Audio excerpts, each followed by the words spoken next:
Hey everyone, let's talk about something huge for nonprofits, your volunteers. Seriously, they're one of your most powerful assets, but they often get overlooked, right?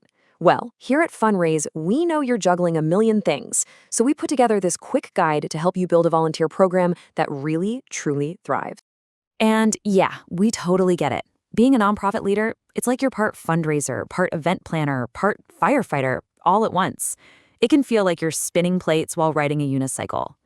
So it's no surprise that thinking strategically about volunteers sometimes slips to the bottom of the to-do list. But what if that was actually hurting your mission more than you realize? Okay, check this out. $31.80. According to Independent Sector, that is the national value of just one single hour of a volunteer's time. Think about that. That is a huge amount of value being donated. Their time is, quite literally, money that you're saving for your mission. So that really brings us to the big question, doesn't it? I mean, if volunteers are bringing that much value, are you really making the most of them? Are you doing everything you can to attract, engage, and keep them around? Well, let's dive in and figure that out. Okay, first things first, finding your all-star team. And listen, this is not just about getting bodies in the door. It's about finding the right people who are passionate about your cause. You know, this quote from Jim Collins just says it all. A great volunteer program isn't about filling slots. It's about getting the right people on the bus and in the right seats. You want people who aren't just along for the ride, but are genuinely excited about where you're all going together. So, where do you find these amazing people? Well, three key things. One, always be looking. You never know where you'll meet someone at a community event, networking, you name it. Two, activate the network you already have. Get your staff, your current supporters, to spread the word on social media. And three, make it super easy for them to find you online. A really clear, simple volunteer section on your website is a must-have. Okay, so you've found some potential all-stars. Now for the really crucial part, setting them up for success. We're talking onboarding and training. This is the moment that sets the tone for their entire time with you. And trust me, the difference between good and bad onboarding is like night and day. You know what bad onboarding is, right? It's that quick 5-minute rundown before you just throw someone into a random task. But good onboarding? That means a real orientation, setting clear expectations, and making them feel like they're truly part of the team. One way leads to frustration. The other, it leads to real dedication. This is so important, especially when you have skilled volunteers. I'm talking about people offering up their professional expertise, marketing, finance, IT, you name it. You got to treat them like the pros they are. I mean, actually review their resume, match their skills to a role where they can make a real difference, give them a clear schedule, and provide the resources they need. When you show them that respect, you're not just going to minimize turnover, you're going to maximize their amazing contribution.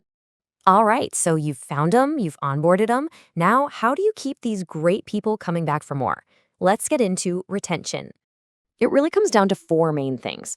You need consistent communication to keep them in the loop. You need to give them genuine recognition for all their hard work. You've got to offer some flexibility.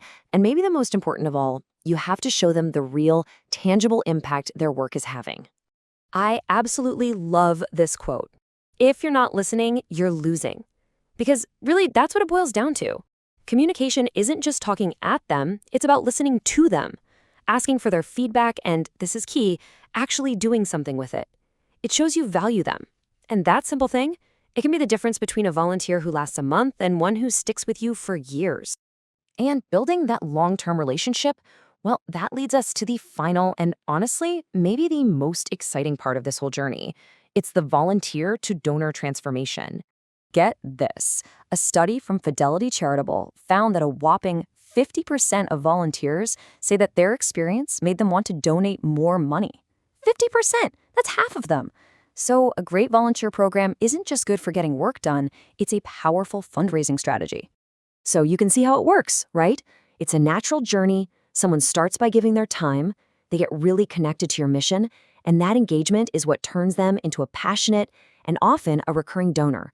It is the ultimate win-win for everyone. And this, right here, is where having the right tools can make all the difference in the world. Using a great nonprofit platform, like the one we've built here at Fundraise, lets you track that entire journey. You can actually manage all your volunteer information right alongside your donor data. It gives you that full picture so you can nurture those relationships without missing a beat. So let's wrap this up with one final thought. Your volunteers, they're already giving you one of their most precious resources, their time. The real question is, are you giving them an experience that's so meaningful, so valuable, that it inspires them to give even more? Look, this was just the highlight reel. There is so much more to dive into. If you want to get into the nitty-gritty of all these strategies, plus get some extra tips and tools, you have to check out the full guide on the Fundraise blog. The link is right down there in the description for you. Thanks so much for hanging out.